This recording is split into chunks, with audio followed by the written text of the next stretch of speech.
Meus queridos irmãos, desejo saudar a todos com a paz do Senhor Jesus. Que alegria, mais uma vez, estarmos juntos para aprendermos a palavra do Senhor na Escola Bíblica Dominical. Hoje, dia 19 de julho do ano 2020, estamos aqui em nossa igreja para fazer essa transmissão da aula da Escola Bíblica Dominical.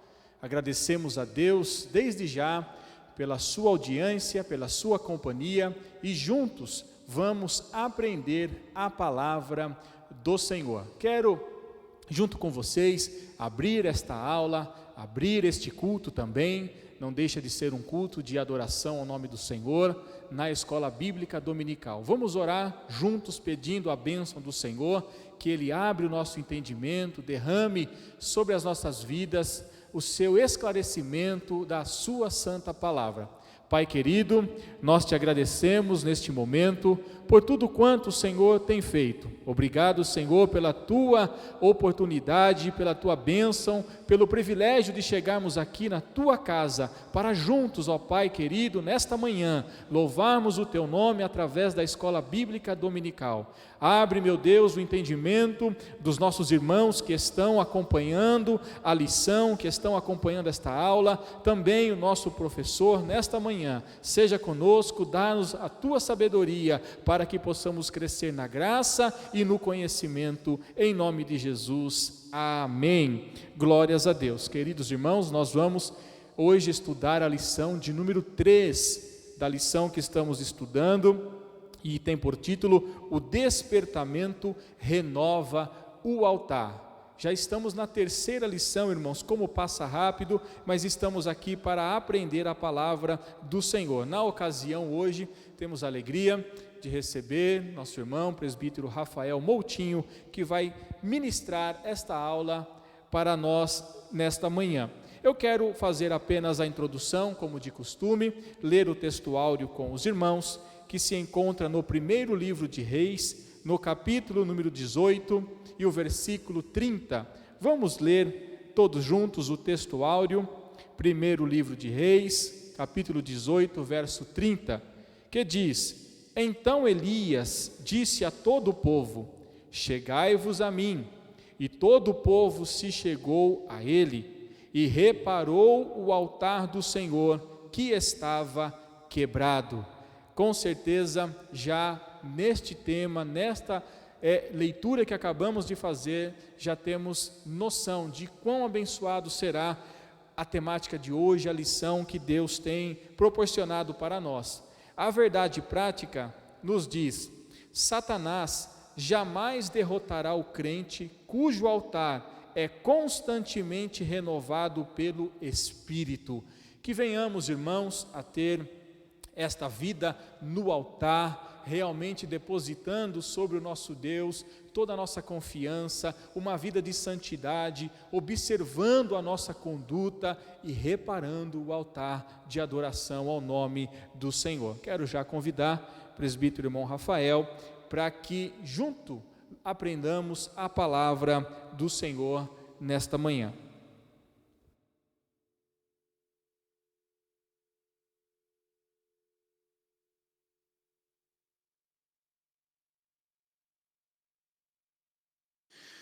Meus amados irmãos, a paz do Senhor Jesus a todos nesse domingo tão abençoado.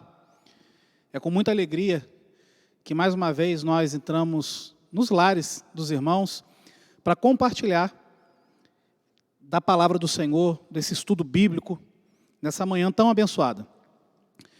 É uma lição que tem sido muito rica, com preciosas lições, e mais do que isso, uma lição, apesar de ter sido escrita no ano de 1993, pelo pastor Eurico Bergsten, de saudosa memória, se faz tão atual que é de uma grandeza surpreendente. Em 1993 se escrevia sobre coisas que nós estamos vivendo também hoje. Então nós vamos aqui, nesse domingo, com a ajuda do Senhor, discorrermos um pouco, à luz da sua palavra, sobre aspectos do despertamento espiritual na vida do crente, né? E para tanto, a título aí da gente fazer relembrar, a lição desse trimestre, uma edição especial, a gente está estudando o livro de Esdras e o livro de Neemias. E o título da revista é Os Princípios Divinos em Tempo de Crise, a reconstrução de Jerusalém e o avivamento espiritual como exemplos para os nossos dias. Ou seja, nós estamos nesse trimestre debruçados sobre o livro de Esdras, o livro de Neemias, para que através do estudo desses dois livros, nós possamos identificar elementos que levaram a um despertamento espiritual no contexto daqueles dias, com aquele povo, naquele momento histórico definido, e transportarmos esses princípios para os nossos dias, e uma vez aplicando, na expectativa também de que a nossa geração, possa experimentar também um despertamento espiritual. Então nós vamos falar sobre isso, e hoje, na lição de número 3, o despertamento renova o altar. Ainda a título de lembrança, ou de recapitulação, a lição número 1, ela vai nos inserir no contexto do que estava acontecendo naqueles dias. É apresentado ali pelo menos 2 grandes fundamentos, pela qual um avivamento ou um despertamento espiritual começa a ser colocado em curso. Nós vemos ali, apresentado na lição de número 1, Daniel, né, em 2 aspectos. Primeiro, Daniel lendo a palavra. Ali as profecias de Jeremias, ele então entende pela palavra que os dias de cativeiro já haviam sido cumpridos, então ele ora dizendo: Deus, chegou o tempo de tu cumprires a tua promessa. Então a gente vai ver 2 elementos no capítulo 1, fundamentais para um despertamento espiritual: Bíblia e oração. Fuja desse engodo de alguém querer apresentar uma receita de despertamento espiritual que não passe por palavra de Deus e oração. Todos os avivamentos da Bíblia, ao longo da história da igreja, são fundamentados em palavra e oração. Já no capítulo, ou na lição de número 2, nós estudamos sobre o milagre do despertamento espiritual. E a lição maior que ficou ali para nós é: o despertamento espiritual na vida do povo de Deus é obra soberana de Deus. Não existe avivamento produzido por homens, igreja não pode criar uma agenda de despertamento baseado na personalidade humana, nos talentos humanos, nas habilidades humanas, não. O despertamento espiritual só é possível se Deus assim o operar. Vem do céu, é de cima para baixo, é Deus que produz o despertamento, é Ele que leva a efeito o despertamento. Agora, na lição número 3, nós vamos ver também o papel do homem no despertamento, ou quais são os resultados ou os efeitos daquele grupo de pessoas que estão sendo alvo de um despertamento da parte de Deus. O título aqui, ele já é bem sugestivo, porque ele vai dizer: o despertamento renova o altar. Eu creio que já foi bem definido o que é um despertamento espiritual, mas sempre vale a pena relembrar. Entre as muitas definições de despertamento espiritual, que também pode ser tratado como um sinônimo de avivamento, eu costumo dizer, eu li uma frase de um pastor do século 17 que dizia que avivamento é o Espírito Santo entrando num corpo quando ele está prestes a se tornar um cadáver. É Deus dando vida novamente àquele ou àquilo que está perdendo o seu vigor. É a renovação, é o revigoramento. Despertamento também tem a ideia de tirar da letargia, tirar da inércia, acordar, despertar, levantar, colocar em movimento. Todas essas definições nos ajudam a compreender um despertamento espiritual. É bom lembrar também que quando falamos de necessidade de despertamento, nós estamos assumindo que nós estamos vivendo em um estado de sonolência espiritual. Você aí na sua casa, talvez junto com a sua família, comentando com algum irmão ou irmãos, por certo, você alguma vez já comentou que ou você próprio precisa de um despertamento, ou que a igreja precisa de um despertamento. E quando nós dizemos isso, nós estamos reconhecendo que nós estamos num momento de crise, num momento de sonolência, num momento de decadência. Porque se está tudo bem, por que a necessidade de um despertamento ou avivamento? Mas quando reconhecemos a necessidade de que Deus visite o seu povo com um despertamento espiritual ou com um avivamento, nós estamos reconhecendo que nós não estamos plenamente dentro do propósito a qual o Senhor planejou para nós como indivíduos e quanto igreja. Então, despertamento sempre vai trazer ou vai nos apresentar um cenário de crise. É nos apresentado aqui qual é o cenário daqueles judeus específicos daqueles momentos. Estavam regressando do cativeiro. Cativeiro esse de 70 anos, fruto da desobediência ao Senhor. Terminados ali os dias em que o Senhor falou que o povo ia ficar em cativeiro, então Deus começa soberanamente mover todas as coisas necessárias para que a sua palavra se cumpram. Nessas duas lições que nós já estudamos, nós aprendemos algo poderoso sobre a soberania de Deus. Como Deus, para colocar o seu curso em marcha, Ele inclina o coração de profetas, de líderes, de homens ímpios, para que o seu plano siga o seu curso e os seus projetos sejam estabelecidos na terra. Isso é muito consolador para o nosso coração, e isso nos lembra de uma palavra do profeta Isaías que vai nos dizer: operando o Senhor, quem impedirá? É uma lição que fala muito da soberania de Deus, do poder de Deus, de que quando Deus vai visitar o seu povo para cumprir a sua palavra, Ele pode mover céus e terras, porque o nosso Deus é um Deus que vela pela sua palavra para cumprir. Então aqui agora a lição 3 vai dizer o despertamento. Definimos aqui o despertamento. Agora a gente vai começar nessa lição 3 a identificar quais são os efeitos de um despertamento espiritual na vida de um grupo de pessoas, de um indivíduo, de uma igreja que está sendo alvo desse despertamento. Entre as muitas coisas que acontecem com alguém ou com um grupo que está sendo despertado por Deus, a lição vai tratar de uma. Vai tratar que o despertamento, tendo como pano de fundo o cenário ali, os judeus que estão regressando para a sua terra, vai dizer que o despertamento ele renova o altar. Então é apresentado aqui um elemento que é muito corriqueiro nos nossos dias, a palavra altar. E a gente vai definir essa palavra para entrar propriamente aqui nos tópicos e subtópicos da lição, e esperamos que com a ajuda do Espírito Santo nós sejamos, na manhã desse dia, despertados, fortalecidos, renovados pela palavra do Senhor. A palavra altar, ela nos traz a ideia de acessibilidade à presença de Deus.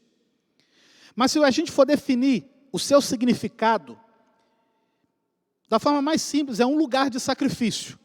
Lugar onde se oferece sacrifício ao Senhor. Tendo essas definições, qual lugar o altar ocupava na vida do povo judeu?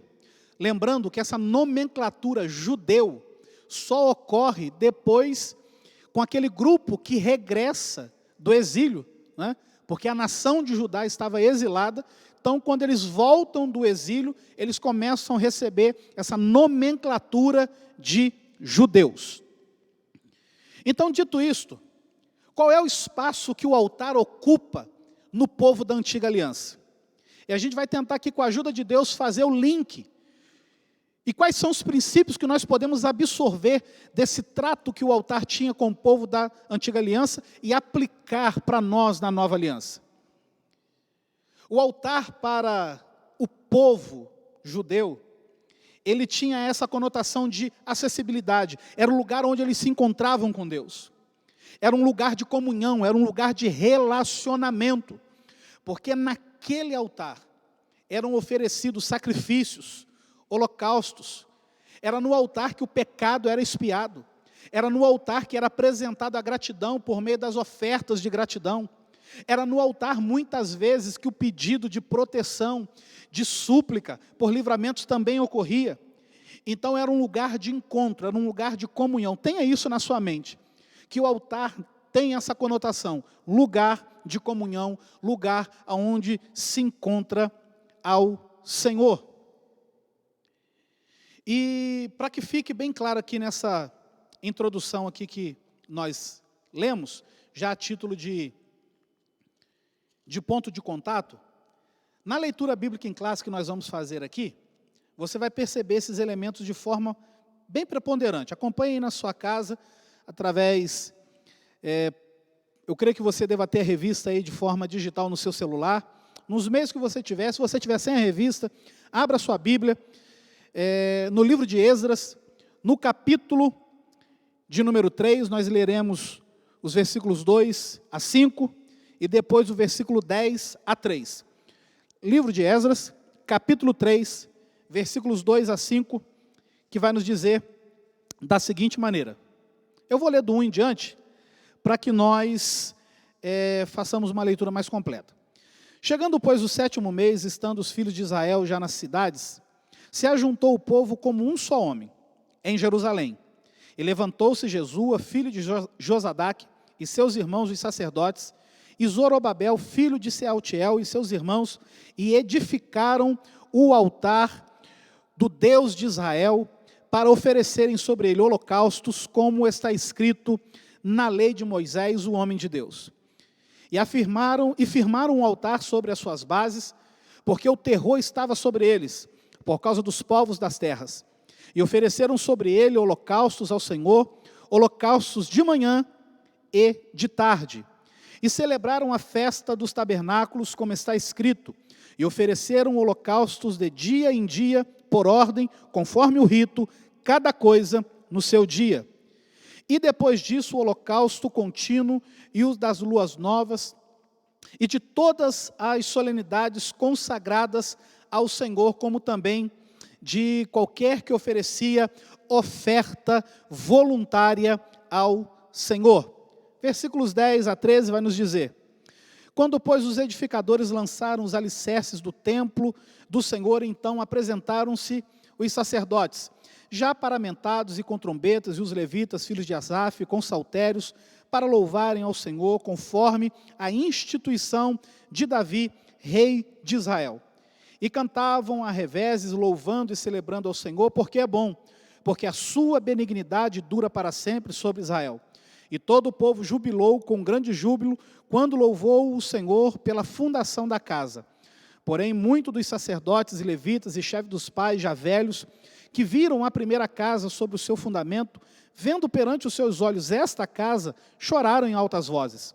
Mas muitos levantaram as vozes com júbilo e com alegria, de maneira que não discernia o povo as vozes de alegria das vozes de choro do povo, porque o povo jubilava com tão grande júbilo que as vozes se ouviam de muito longe. Então nós vamos aqui dar sequência na lição desse domingo. Meus amados, a partir dessa lição, ou dessa leitura que nós acabamos de realizar, nós vamos tratar alguns pontos aqui muito importantes. E eu quero elencar aqui. A lição ela tem alguns objetivos, entre eles, elucidar a todos nós que estamos estudando o significado do altar no Antigo Pacto. O segundo objetivo dessa lição é entender que Cristo é o centro da nossa comunhão com Deus. E o terceiro é comprovar que nem todos os despertamentos de hoje têm as características mencionadas de um verdadeiro despertamento. O objetivo geral é identificar o que caracteriza o verdadeiro despertamento espiritual. Então nós vamos nos ater a esses objetivos para conduzir a aula dessa manhã. Porque eu havia conversado agora há pouco aqui com o nosso irmão presbítero Rafael Cearamella, A lição é tão rica, tão profunda, que se nós não tivermos aqui um guia, nós ficaremos aqui todo domingo conversando, porque a lição ela abre muitos precedentes, a gente tem como aprofundar bastante, então a gente vai se ater na proposta da revista, para, através dessa lição, encontrar enlevo para a nossa alma. Então vamos lá. São 3 tópicos aqui que nós vamos tratar na lição. O primeiro, despertamento conduz o homem ao altar. O segundo, Cristo, o centro da nossa comunhão com Deus. E o terceiro, cuidado com as imitações. Então nós vamos trabalhar aqui a lição dentro dessa abordagem. Então, começando aqui pelo nosso início, tratamos aqui sobre a questão do altar, meus amados. Deixa eu me achar aqui, me situar nas minhas anotações. Nós vamos estudar aqui o tópico 1, despertamento conduz o homem ao altar. Eu faço uma pergunta a você na sua casa: qual é o efeito de um crente, de uma igreja, de uma congregação, de um povo, que está sendo alvo de um despertamento enviado por Deus? Despertamento esse, que leva o homem à sua palavra, que leva o homem para a oração. Quais elementos nós vamos identificar, ou quais são os resultados desse despertamento enviado por Deus, dirigido a alguém, a um povo, a um grupo de pessoas? O tópico 1 vai trabalhar o seguinte: o despertamento conduz o homem ao altar. E o que isso quer dizer? Lembra que no início nós dissemos aqui que o altar é um lugar de encontro, é um lugar de comunhão, é um lugar de relacionamento? Então, a partir dessas definições, nós entendemos que a primeira consequência, uma das primeiras consequências de alguém que está sendo despertado pelo Senhor, é que essa pessoa vai caminhar em direção à presença de Deus. O despertamento restaura o relacionamento. Grava bem isso. O despertamento restaura o relacionamento. O despertamento te conduz até a comunhão. O subtópico 1 aqui da lição vai dizer: os judeus sentiam a necessidade do acesso a Deus que o altar lhes proporcionava. E aqui o comentarista nos diz: o propósito que traziam no coração o retornar do cativeiro precisava ser muito firme, porque estavam rodeados de inimigos cruéis. A Bíblia diz, abre aspas, o terror estava sobre eles por causa dos povos da terra. Esdras capítulo 3, versículo 3. Por isso mesmo o povo sentia que precisava do acesso a Deus, através do altar. Este será o holocausto contínuo perante o Senhor, onde vos encontrarei para falar contigo ali. Êxodo 24, 43. Estas bênçãos os judeus agora almejavam através do altar. Então, dito isso, acompanha comigo o raciocínio. Deus move o coração do imperador Ciro ao decreto para que os judeus voltem. O Senhor desperta o coração de algumas lideranças, de alguns judeus que regressam então para a sua terra. Agora para pensar, irmãos, é uma terra que havia sido arrasada pela guerra. O cenário que eles encontraram era um cenário de guerra, e um cenário de guerra e de escombros abandonado por 70 anos. Então imagina o que eles encontraram ali.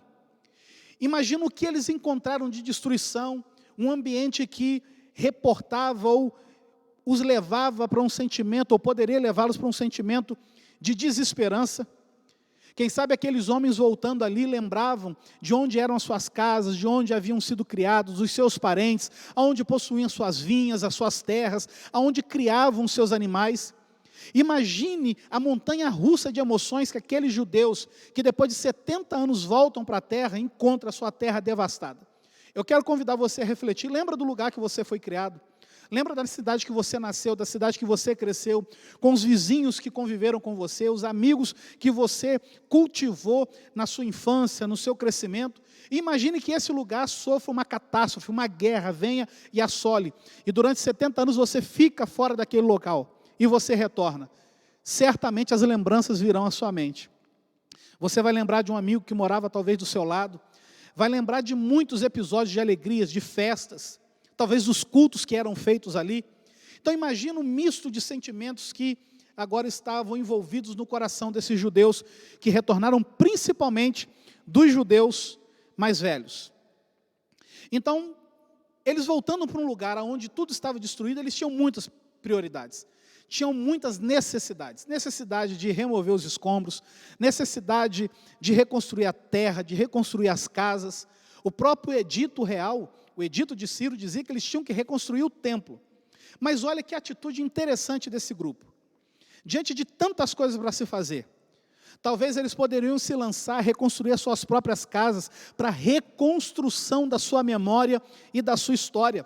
Poderiam talvez tentar reconstruir locais específicos que estavam marcados na sua história. Mas esses judeus estabelecem uma prioridade. Antes de qualquer coisa, antes de fazermos qualquer coisa, a primeira coisa que nós vamos fazer é reconstruir o lugar de comunhão. A primeira coisa que nós vamos trabalhar como um só homem é reconstruir o lugar do relacionamento. E aqui eu quero também salientar o seguinte: eles poderiam ter começado a reconstrução pelas suas casas, pelas coisas que eram muito peculiares à história da sua vida. Mas toda a reconstrução da vida, da história, tem o seu início no relacionamento com Deus. Não existe história construída que não comece pela reconstrução do relacionamento com Deus. Alguém que tenta reconstruir a sua vida, sem antes reconstruir o seu relacionamento com Deus, sempre viverá uma vida de escombros. A sua vida sempre vai ser uma desolação, vai ser sempre uma terra de destruição. Quer reconstruir a sua história? Reconstrua o cenário, ou no caso aqui a lição, reconstrua o altar, que é o ponto de encontro, de relacionamento com o Senhor. Então aqui a lição apresenta a primeira coisa. Esses crentes despertados pelo Senhor, eles têm uma prioridade. O crente de baixo, ou sob o efeito de um avivamento, ele estabelece prioridades na sua vida. Deus passa a assumir o primeiro lugar. Temos então de Deus graça e força para cumprir o primeiro mandamento. Amarás o Senhor teu Deus com toda a tua força, com toda a tua alma e com todo o teu entendimento. Quando somos alvos de um despertamento espiritual, Deus é a primazia, Deus é o primeiro lugar. A comunhão com Ele é o que importa. A sua presença é o mais importante. E isso fica evidente aqui no capítulo 3, quando esses judeus chegam na terra, quando eles chegam ali, naquele lugar, a primeira coisa que eles vão trabalhar é para reconstruir ou para edificar o altar. E para que edificar? Para oferecer. Para oferecer holocaustos sobre esse altar. E oferecer dentro de que limites? Conforme a lei de Moisés. Não existe despertamento espiritual que te leve para fora das balizas da palavra do Senhor. O avivamento é um retorno para a palavra. O despertamento é um retorno para o princípio bíblico. Despertamento espiritual não tem a conotação de inovação. Despertamento espiritual tem a conotação de renovação. É renovar aquilo que nós já recebemos, aquilo que o Senhor já revelou. É trazer nova vida. Não é inovar, é renovar. E eles estavam experimentando isso. O subtópico 2 vai dizer: todos os despertamentos genuínos começam com a restauração do altar. Nós temos dentro do nosso linguajar evangélico, nós temos a seguinte expressão: olha, irmão, você tem que consertar o seu altar. E a gente vai chegar nesse ponto. Qual é o significado do altar para a minha vida hoje? E aqui a gente vai encontrar aqui algumas passagens bíblicas que a lição traz sobre essa questão que os avivamentos começam com a restauração do altar. Veja comigo. Nós temos aqui, no tempo do profeta Elias, nos dias do rei Acabe. A lição traz à memória aquele evento lá do Monte Carmelo, onde o povo de Israel estava dividido, cocheando entre dois pensamentos. Ora servia a Deus, ora queria servir a Baal. Deus então levanta o profeta Elias para confrontar essa situação, e ele faz um desafio ali no Carmelo contra os profetas ali de Baal. E nós conhecemos o texto, que depois dos profetas de Baal clamarem ali durante todo um dia e nada acontecendo, o profeta Elias, antes de o Senhor responder com fogo e aceitar aquela oferta, ou holocausto que estava ali, o profeta Elias diz a palavra do Senhor, ele conserta o altar do Senhor. Então perceba que nós temos alguns episódios na Bíblia, onde o altar, ele precisa ser restaurado, para que haja um despertamento, ou ele faz parte do despertamento. A lição também traz aqui a exemplo o rei Ezequias, que tão logo assume o governo de Judá. Nas suas primeiras ações, ele passa, então, ele abre as portas da casa do Senhor e repara o templo. Ele começa a purificar o templo, tirar para fora toda a imundície, purificar o altar, lembrando, ele remove o altar que Acais havia feito, que era uma cópia do altar que ele havia visto em Damasco. Ele faz uma cópia do altar. Ele quer oferecer sacrifício a Deus com um modelo daquilo que ele viu no mundo. Deus rejeita, Deus não aceita. Então, quando esse rei assume o governo, ele faz uma reforma. Ele promove uma série de reformas, trazendo o culto para o centro da vontade do Senhor na revelação da sua palavra. E aqui nós temos o texto onde os judeus, quando voltam, eles voltam e têm a primeira atitude de edificarem um altar para servirem ao Senhor. Então o altar tem esse sentido, lugar de comunhão, lugar de relacionamento. Não era o altar o mais importante na vida do povo judeu, não. O mais importante na vida do povo judeu era Deus, mas esse relacionamento acontecia por meio dos sacrifícios e dos holocaustos que eram oferecidos no altar. Então o altar era o ponto de ligação. O altar é onde a vida e a comunhão aconteciam com aqueles homens ali. E isso é muito interessante, ele é muito importante, isso fala muita coisa para nós hoje. A lição ela traz algumas perguntas e a gente estudando vai refletindo. Como anda o meu altar? Como anda o seu altar? Como anda o seu relacionamento com Deus? Como anda o meu relacionamento com Deus? E de fato nós chegamos a uma conclusão quase que unânime de pessoas que leem a Bíblia, que sabem o que o Senhor espera de nós. Nós chegamos à conclusão que de fato nós, a igreja do século 21, carecemos urgentemente que o Senhor se compadeça de nós e nos visite, venha sobre nós com um poderoso despertamento espiritual, aonde Ele venha assumir de novo a prioridade nas nossas vidas e aonde o estar com Ele, investir tempo nesse relacionamento, seja a coisa principal da nossa vida. Passando aqui, um pouco mais à frente, vamos andando aqui. O subtópico, ou melhor, o tópico 2, vai trazer uma lição para nós que é a seguinte: Cristo é o centro da nossa comunhão com Deus. Então aqui ele agora vai trazer uma aplicação. Bom, se no Antigo Testamento, nesse cenário aqui, com o grupo pós-exílico, aqueles que regressam do cativeiro, que estão voltando para a sua terra, estabelecem, edificam um altar, que é o símbolo da comunhão, da acessibilidade, do relacionamento, da adoração para com Deus, como isso se aplicaria na minha vida, haja vista que eu vivo na dispensação da graça sobre a nova aliança? Então a lição vai nos ajudar aqui, que vai nos dizer, olha, no tempo do Velho Testamento, o altar é o ponto central do culto a Deus. No tempo do Novo Testamento, o sacrifício de Jesus no Gólgota é o grande acontecimento para o qual o altar apontava profeticamente. Isso aqui é interessante, irmãos. Todos aqueles ritos que haviam no Antigo Testamento, de oferecimento, de holocausto, ofertas, tudo aquilo apontava para o sacrifício perfeito de Jesus Cristo na cruz do Calvário. Ou seja, toda essa relação que aqueles judeus tinham na época, era o meio que eles tinham de se relacionar com o Senhor, dentro dos termos daquela aliança.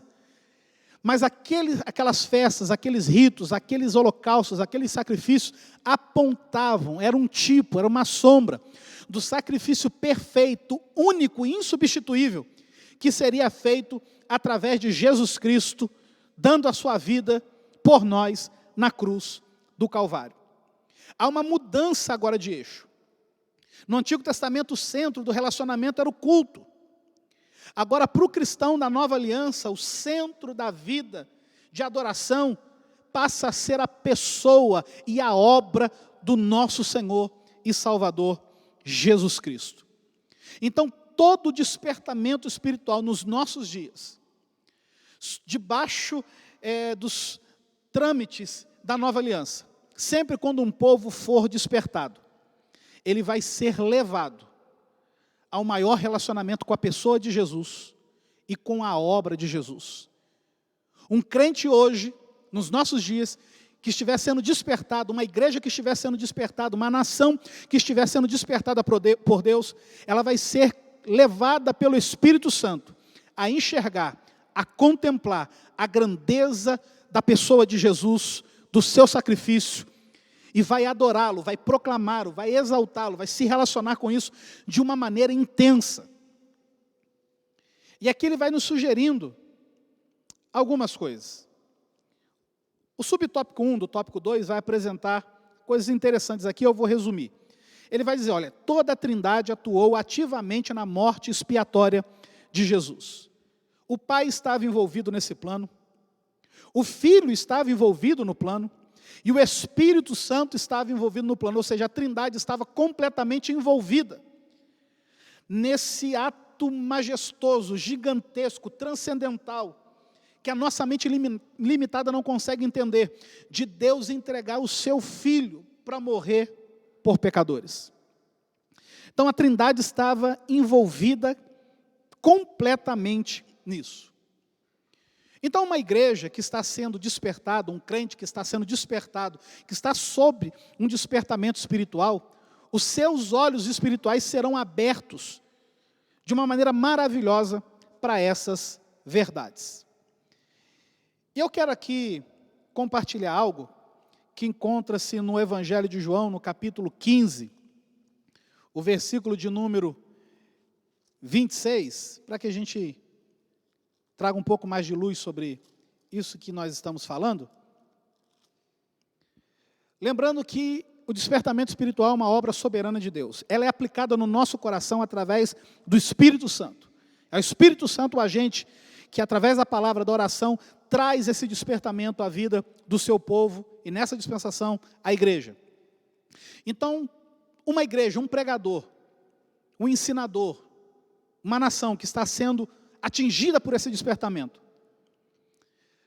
Uma vez que esse despertamento ele é trazido pelo Espírito Santo, eu quero te mostrar aqui que o Espírito Santo, em relação a Jesus, ele tem papéis bem definidos e bem específicos.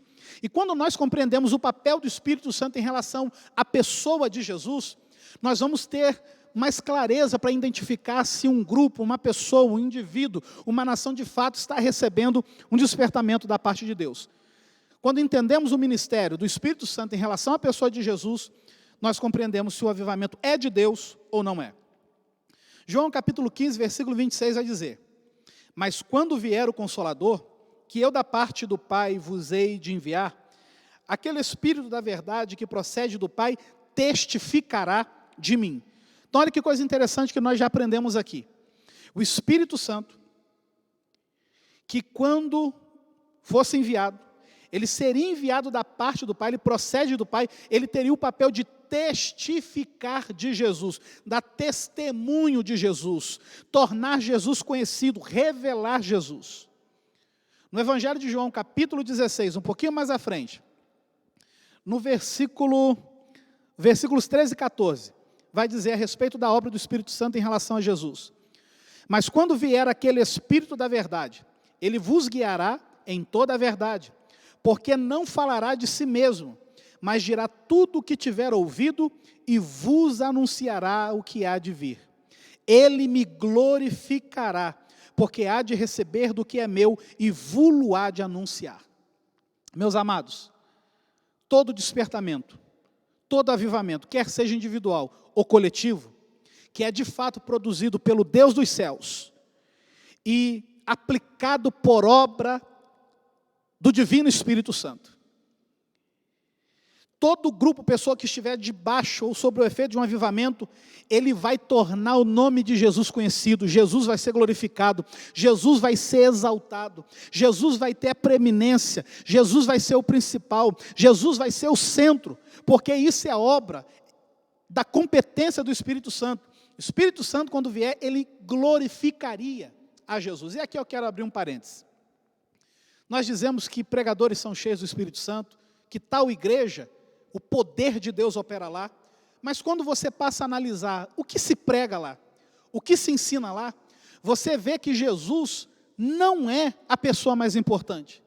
Se fala mais de José do que de Jesus, se fala mais de Davi do que de Jesus, se fala mais de Abraão do que de Jesus, prega-se sobre Trifona e Trifosa mais do que sobre Jesus.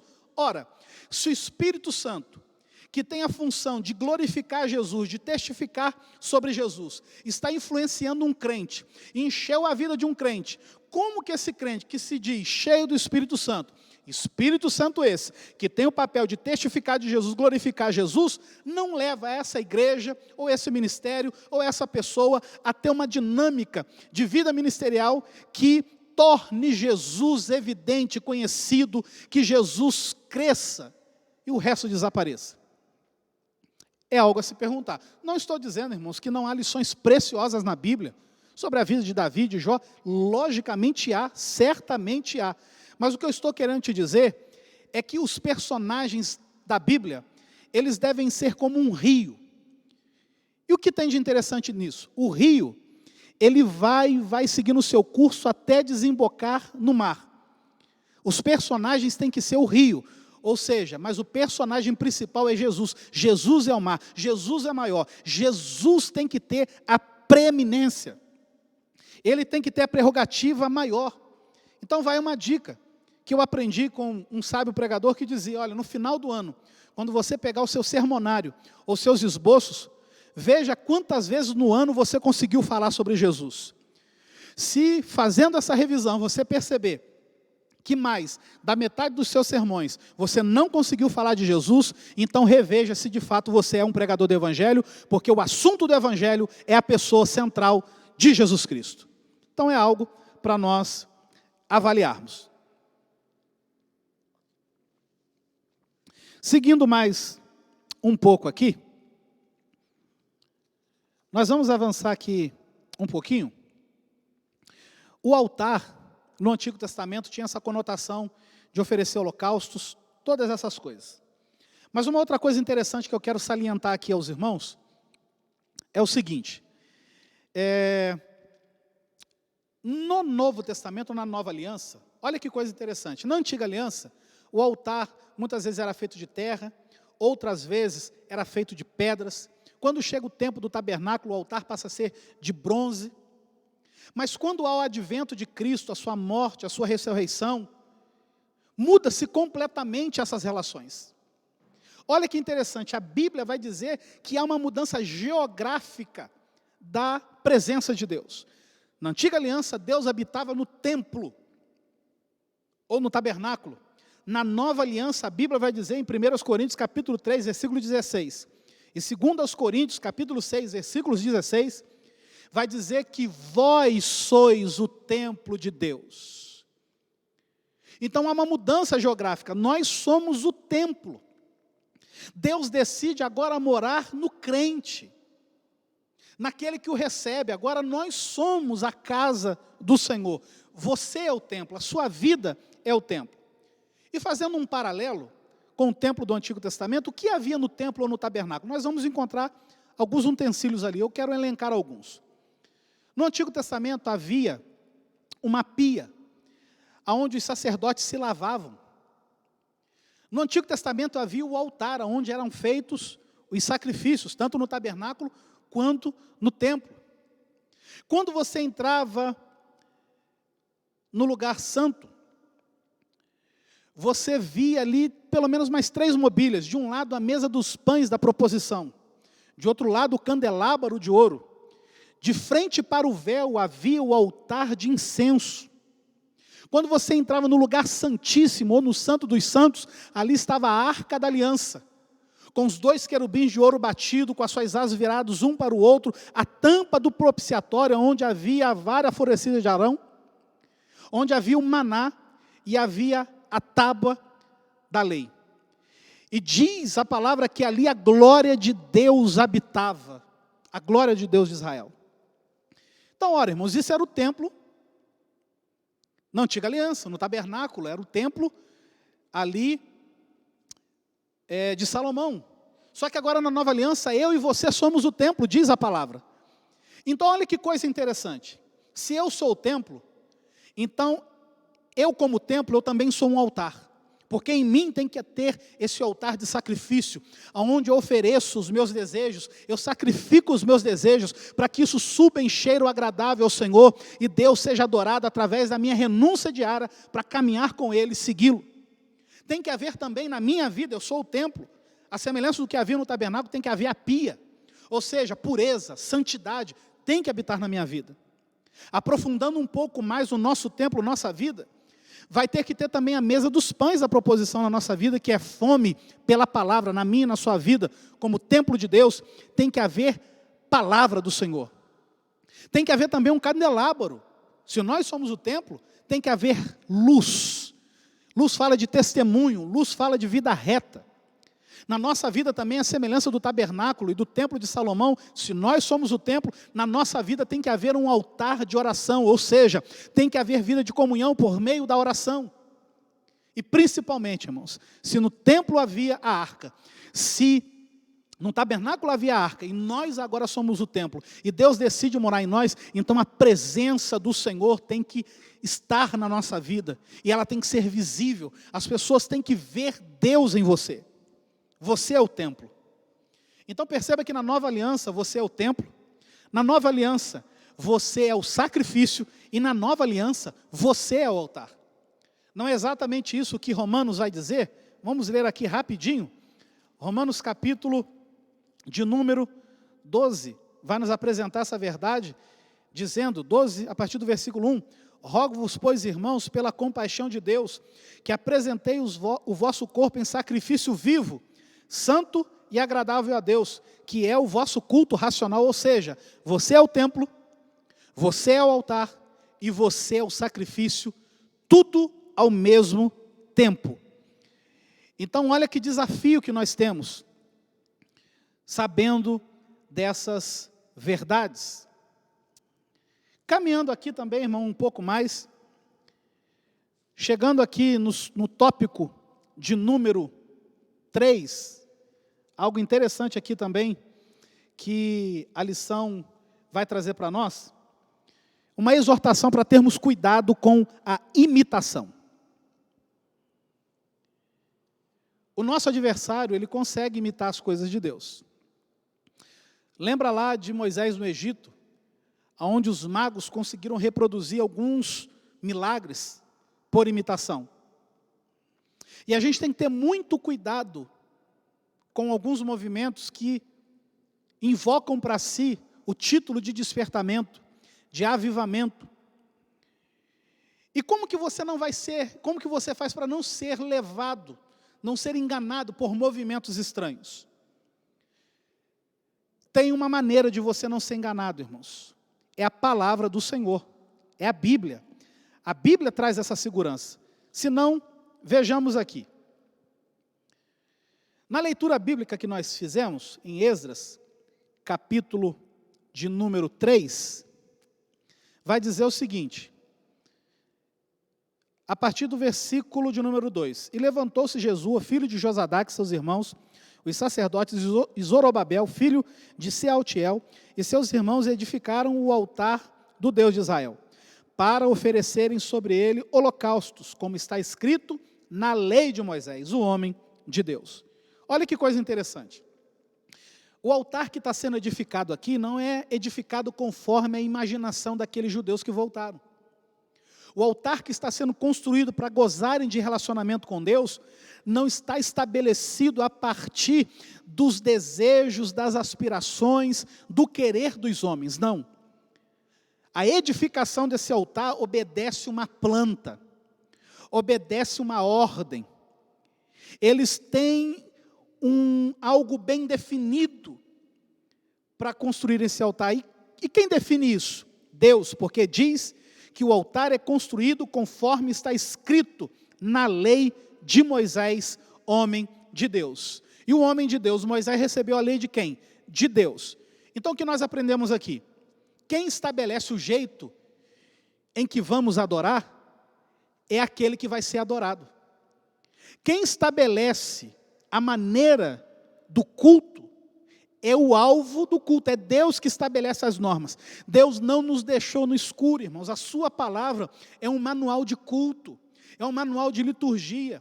Na Bíblia nós achamos os elementos que Deus nos revelou, pelas quais Ele quer que nós pratiquemos, para que o nosso culto seja aceito.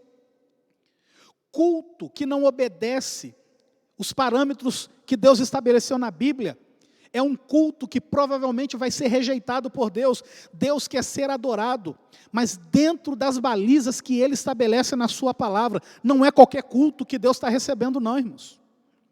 A gente tem que ter cuidado com isso, e aqui a lição traz essa exortação. E aqui o comentarista vai dizer, alguns dizem, lembrando que essa revista é de 1993, lá como cá, já sofri com esses problemas. Alguns dizem que nem todos os despertamentos de hoje têm as características que são mencionadas nessa lição. Concordamos plenamente. Já no tempo dos apóstolos, havia movimentos que realmente tinham uma aparência de sabedoria, em devoção voluntária, humildade, em disciplina do corpo, mas não são de valor algum, senão para a satisfação da carne, conforme está escrito em Colossenses capítulo 2, versículo de número 23. Também em nossos dias aparecem movimentos, que são imitações baratas do verdadeiro despertamento.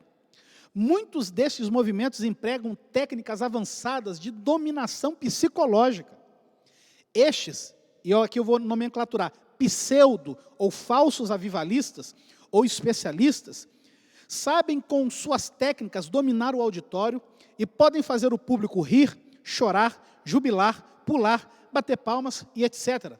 Sabem até imitar o batismo com o Espírito Santo, ensinando o povo a falar em línguas. São, porém, experiências sem nenhum poder e sem a menor reverência. Parece, irmãos, que o pastor Eurico Bergson escreveu isso hoje pela manhã, de tão atual que é. Tratando de despertamento espiritual e avivamento, a gente tem alguns princípios que nós temos que ter em mente para que nós não caiamos em engodo, não caiamos em falsos despertamentos espirituais.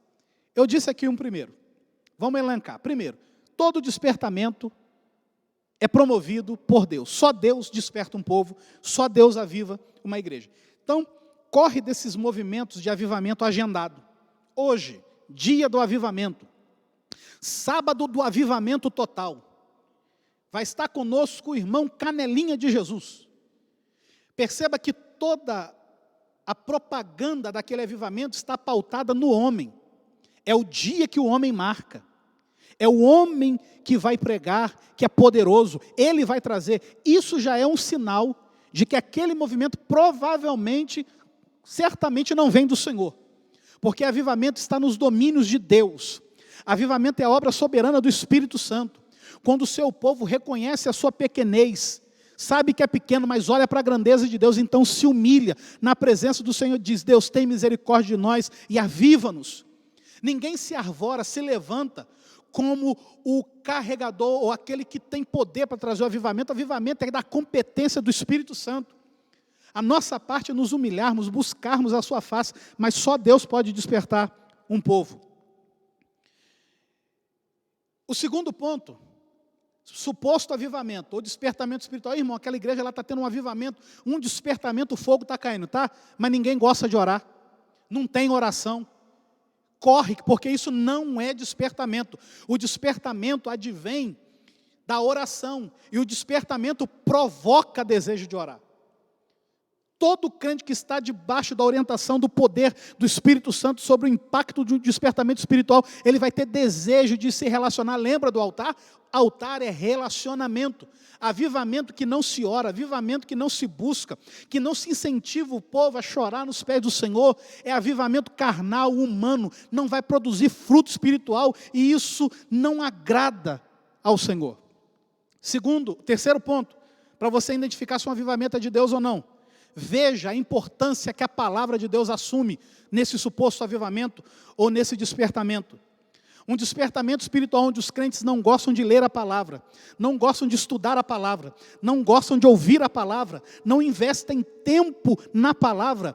Esse avivamento é humano, é movimento humano, é vazio de Deus. Deus não está nesse negócio. O avivamento de Deus advém da palavra, exalta a palavra, glorifica o Deus da palavra. Todo avivamento tem essas características. Todos eles possuem essas características. Então aqui já ficam umas dicas para você conhecer. Você está indo numa igreja, por exemplo, muito fogo, irmão, muito fogo. É fogo para todo lado. Começa o culto 6 horas da tarde. 9h30 da noite eles vão passar para o pregador. Aí dá 15 minutos para a palavra. Aí alguém vai embora e diz, olha, a igreja hoje recebeu um poderoso avivamento. Não, a igreja, ela viveu sobre um movimento carnal. Porque se passar 2 horas, 2h30, e ter a coragem de dar 15 minutos para a palavra, esse movimento não vem do Senhor. Porque o Senhor, quando desperta uma igreja, Ele leva esse povo a amar a sua palavra, a viver a sua palavra, a pregar a sua palavra. Uma igreja genuinamente bíblica e sobre o impacto de um despertamento espiritual, é uma igreja que vai ter deleite no estudo bíblico. Deixa eu te contar uma coisa, se nossa igreja, ou qualquer igreja, for impactada por um despertamento espiritual, o culto mais cheio vai ser o culto de terça-feira, que vai ser o culto de ensino. A escola dominical não vai ter lugar, porque os crentes vão ter desejo pela palavra. Então, me perdoem a franqueza, esses movimentos que enchem estádio, onde pessoas cantam 24 horas e a palavra não é exaltada, eu não reputo isso como um despertamento. Agora eu reconheço que há movimentos que o Senhor tem feito no Brasil e no mundo, onde estádios têm sido repletos de pessoas com fome e sede do Senhor, onde ali se canta, se louva, mas também a palavra tem um lugar de destaque, onde as pessoas se quebrantam à luz da palavra, a oração, a quebrantamento, aí sim há júbilo, há louvor. Nesses movimentos eu digo, sim, ali está havendo um despertamento, ali Deus está trabalhando. Se houver muita música, sem oração e sem palavra, foge, porque isso é obra carnal, isso não tem a aprovação do Espírito Santo. E aqui, para a gente encerrar, eu quero trazer aqui alguns episódios dos cultos que parecia avivamento, mas não era. Lembra do bezerro de ouro? Quando Moisés sobe o Sinai, e ali passa um bom tempo. O povo então começa a pressionar Arão. Arão não aguenta a pressão, e ele fala para as pessoas trazerem os seus pendentes de ouro, suas pulseiras, seus brincos. Ali então ele derrete o ouro, faz um bezerro, e ali eles fazem o culto ao bezerro. Se você ler a partir de Êxodo 32, a partir do versículo 1, você vai ver que ali houve dança, ali houve festa, ali houve muita coisa que parece despertamento.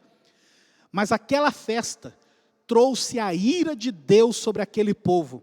Nem todo barulho de festa é despertamento. Nem toda música é despertamento. Por quê?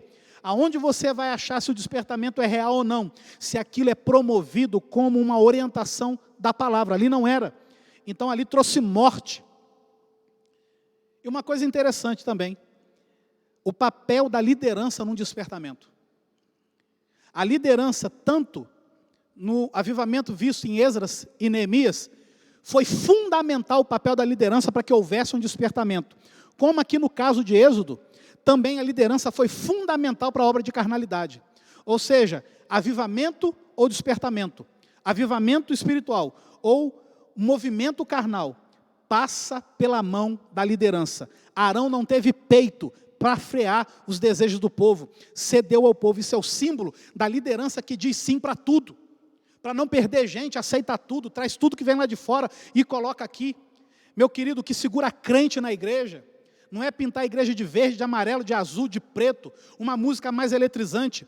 O que segura crente na igreja é a presença poderosa de Deus, promovida por um grupo de pessoas, uma liderança, uma igreja que busca a sua face, que ora, que ama a palavra. Deus habitará no ambiente e a presença de Deus firmará esse crente na igreja. Um outro exemplo aqui, lembra de Uzá? A arca de Deus ficou durante 20 anos na casa de Abinadab e não houve benefício algum.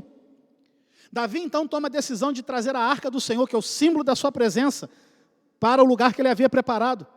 E o que eles vão fazer? Eles desobedecem a orientação do Senhor. A arca era para ser carregada através dos varais, por sacerdotes específicos nos seus ombros. E o que Davi faz? Davi coloca a arca de Deus num carro novo, muito provavelmente imitando aquele tempo que a arca ficou na terra dos filisteus e foi remetida de volta ao território dos judeus, num carro novo que eles haviam feito para aquele fim. Então eles viram um modelo novo de culto, falaram, olha, vamos adaptar, vamos pegar esse modelo de culto lá dos filisteus, não vamos carregar mais a arca nos varais, não, lombo de sacerdote, muito pesado, vamos fazer uma coisa mais fácil, mais light, vamos carregar num carro novo, vai ficar diferente, vai atrair as pessoas, algo que a gente nunca fez. Conclusão: morte. Nós não precisamos de inovações, nós precisamos de um povo renovado, cheio do Espírito Santo, que ande à luz da sua palavra. Irmão, um crente cheio do Espírito Santo, ele vai pregar João 3,16 e o Senhor Jesus vai operar. A pessoa mais simples vai cantar um hino, talvez sem tanta habilidade vocal, mas se ela tiver a vida na presença do Senhor, a glória de Deus se manifestará. Nós não precisamos de inovação, nós precisamos de renovação. Não estou dizendo com isso que o Espírito Santo não possa dar criatividade à igreja, para fazer dentro dos limites da palavra, coisas novas que não o ofendem, que se adequem àquela geração, que é a nossa geração de hoje, não. Nós somos um povo criativo, nós somos um povo dinâmico. O Espírito Santo é o Espírito criativo, ele pode te dar estratégias novas. Mas eu estou dizendo que você não precisa conduzir a glória de Deus no carro de boi do mundo. Nós não precisamos pegar elementos do mundo, trazê-los para cá, dar uma veste aparentemente de santo para usar. Não, as coisas de Deus são santas. E nós precisamos saber fazer a diferença entre o santo e o profano. Aí você lê em casa, 1 Crônicas 13. E aqui a lição, ela traz um exemplo aqui de Acais, que vendo o exemplo do altar que estava em Damasco, ele manda fazer um altar igualzinho. Nós não precisamos imitar ninguém. Irmão, deixa eu só aqui, para a gente encerrar, colocar uma coisa aqui. Sabe quem mora dentro de você? O Criador do céu e da terra. Aquele que criou todas essas coisas gigantescas que a nossa mente nem alcança. Olha esse espaço, olha as leis que regem a nossa natureza, o nosso mundo, tão perfeitas e tão profundas. Olha como Deus teve criação, e quando Ele foi criando, Ele disse, haja, a palavra ali era bara, ou seja, criar a partir do nada, sem um modelo. Ele trouxe a partir da sua palavra criativa, e o nosso Deus é um Deus criativo. Meu amado, o Deus criativo e o Deus da criação mora dentro de você. Será que Ele não consegue te inspirar para produzir um louvor, uma pregação, um método para glorificar o nome dEle, seja para ganhar almas, firmar as pessoas da igreja? Você acha que Ele não consegue te inspirar com algo novo, santo, puro, que o glorifica? Você que habita, cujo Espírito habita, vai ter que ir lá no mundo, pegar o modelo do mundo, das pessoas que estão servindo ao diabo e trazer para cá. Não, eu não acredito nisso. O nosso Deus, que habita em mim, que habita em você, que habita na igreja, é o Espírito criador e criativo. Ele pode te inspirar e te dar criatividade, seja na evangelização, seja na missão, seja na inspiração de uma letra, de um louvor. O nosso compositor é o Espírito Santo, é Ele que nos inspira. Não precisa fazer paródia, não precisa fazer plágio de letra mundana, trazer para cá, dizer que é santa e dizer que está contextualizando. Não, nosso Deus é santo e Ele é criativo e Ele pode usar a sua vida. E eu termino aqui as minhas palavras te dizendo que o estudo sistemático da Bíblia é necessário para identificar os movimentos que não têm as características do verdadeiro despertamento espiritual. Não estou dizendo aqui, não estou canonizando a liturgia da Assembleia de Deus, não, Deus é livre. Deus opera na nossa liturgia, na liturgia dos irmãos batistas, na liturgia dos irmãos presbiterianos. Não existe liturgia canonizada. Existem elementos da sua palavra que tem que haver em qualquer liturgia. Mas Deus é livre. Deus se move entre os nossos irmãos batistas, entre os irmãos da Quadrangular, da Nazareno, presbiterianos, sejam eles reformados, sejam eles da Igreja Renovada, enfim. Mas o que eu estou dizendo é que tudo que você promover, você tem que achar base bíblica, base escriturística. Estude a Bíblia e tire dela os elementos para que o seu culto seja um culto não para agradar as pessoas, porque culto não é para agradar a gente. Culto é para agradar o Criador. E quando o Criador se sente feliz com o culto que eu e você prestamos, o Criador toca no coração das pessoas, o Criador liberta, o Criador cura, o Criador firma os crentes na sua presença. A renovação ou o despertamento renova o altar. Que Deus possa, na manhã desse dia, nesse domingo, abençoar a sua vida e trazer um poderoso despertamento na minha e na sua vida espiritual a partir desses elementos que nós tratamos aqui. Que Deus te abençoe, um ótimo domingo, no precioso nome de Jesus.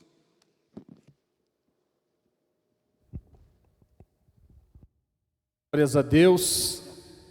Que aula maravilhosa, cheia do Espírito Santo. Recebemos uma porção, com certeza, do nosso Deus, algo que veio para impactar a nossa vida e voltarmos a olhar para o altar, reparar o nosso altar e trazer uma adoração verdadeira, né?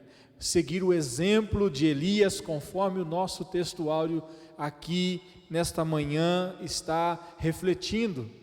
Antes de nós buscarmos a face do Senhor, vamos então reaver, olhar, verificar a condição da nossa vida como altar do Senhor. Deus abençoe, presbítero irmão Rafael, por esta aula maravilhosa nesta manhã. Estamos cheios realmente da presença do Senhor nosso Deus. Queridos irmãos, chegamos ao final de mais uma aula, a terceira aula da Escola Bíblica Dominical deste terceiro trimestre, e com certeza Deus tem mais para nós.